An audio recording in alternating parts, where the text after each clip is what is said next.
Hi all, this is Abhishek here.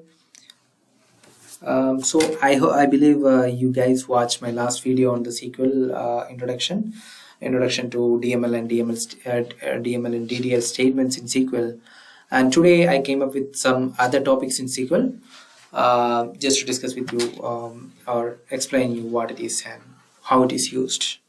So the topics which I am going to explain here are the aggregate functions in SQL,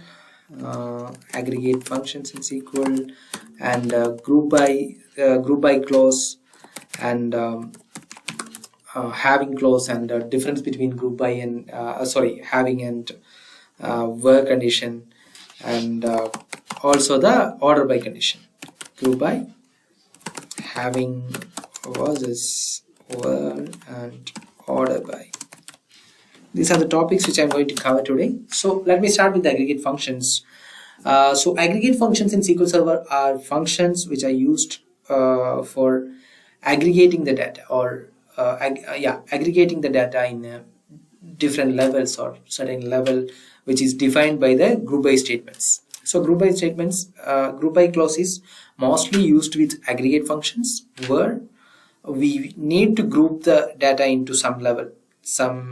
Using some column name or categorical fields, we used to group the entire data into that level and aggregate the some metrics or some other fields on that level. We can have different aggregate functions. We can use that in SQL. They are mainly sum, average, min, max, and count.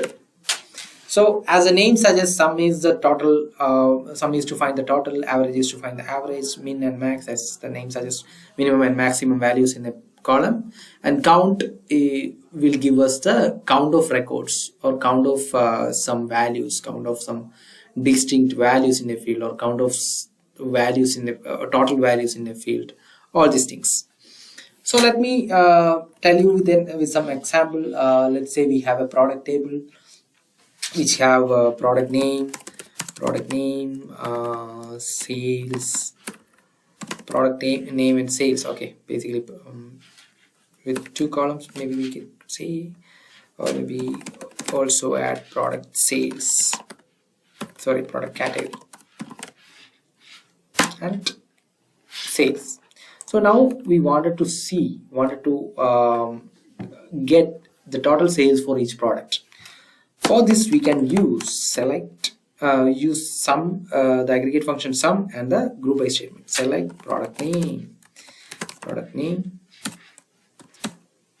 sum of sales from product sales, group by product name. This is the method, or this is the way we write SQL statement with this with aggregate functions and group by statements. So we can have aggregate functions alone without group by. For that, we should not mention any fields in the select list. If we mention any fields other than which is not an aggregated one, we should mention that in the group by statement, else it will throw an error. I'll show you that. So we can replace this with min or max or whatever we want, and we'll get that count. So we can use having here to filter that records in some levels. Having max of sales greater than 1,000. It will return only the products which have sales greater than 1,000. Okay. Now let's go to some real-time examples. I have a transaction history table from AdventureWorks here. AdventureWorks database, which is default database available in SQL Server. So we have in this transaction history table, we have transaction ID, product ID, reference order ID, transaction type, quantity, actual cost, etc. Now what I wanted is I'm going to show you how we can get the total sales so far happened, and total cost we have, or total of the actual cost in this table. For that, we can just write total of sum of actual cost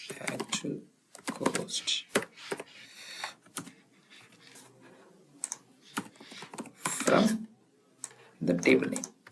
Okay, I'm just writing it here. So this is the actual total actual cost in that table. We can name the field something like total actual cost or something, so that it will have a name for the column.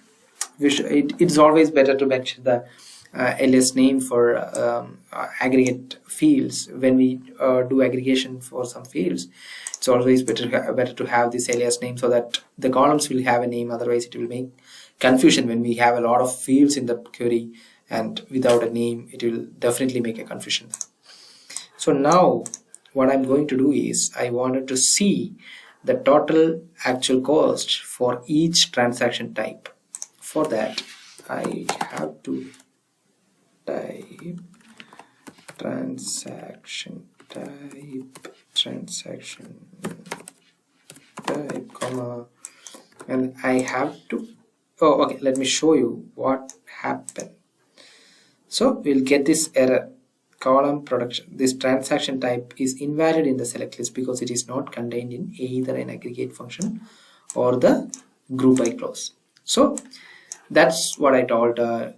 Whenever we add group by for and some other fields in the select list, we should add the non-aggregating fields in the group by clause like this. So now it will throw the results. So now we got the total actual cost for each transaction type. Now I'm going to use a where condition here and see how it works. Where sales, right, actual cost, or actual cost greater than 0. Now see what happens. Now it will aggregate only the fields, only the records with the actual cost greater than 0. The actual cost, whatever the records where actual cost is 0 will not be considered in the group by, because actual cost we applied this filter here. Also we can have it here, having actual cost. Now can you guess what will happen? It will throw an error, because this actual cost we haven't aggregated. In having condition, having and where will do the same operations, but having, we need to use the aggregate field to filter that. It will give us almost same result most of the time, but having should be used by the group by clause, and where we can use with any SQL statements.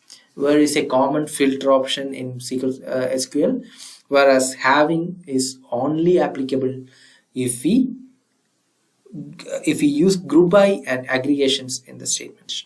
We can filter the aggregated fields using having. So also we have, now let it go, and also we have order by clause. So when and where it is used, order by is mostly used to order our result set. So now in our result set we have two columns, and in the first column we have transaction type, and in the second column we have the total actual cost. So in the transaction type, suppose we need to sometimes such columns will have a lot of records, and in that case we may need to order that in some order so that people can easily find it. Sorry, let me take product ID here. So product ID, there are a lot of product ID, right? I'm grouping it with product ID. Now we have our sales of product ID here. So there are a lot of product IDs and it's sales. So now we wanted to see where is the 429 or 438 product ID. We have to drag down and search for each cell for that, right?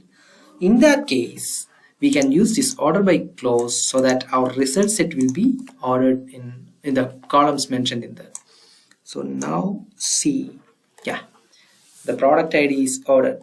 Now we can easily find out where 428 is for or 438 is, because it is in the ascending order. Also we can use this actual cost, the aggregated field here, like if we if we only wanted to see the top sales or something like that, we can just see it here. So these are the product with most top sales or higher sales amount.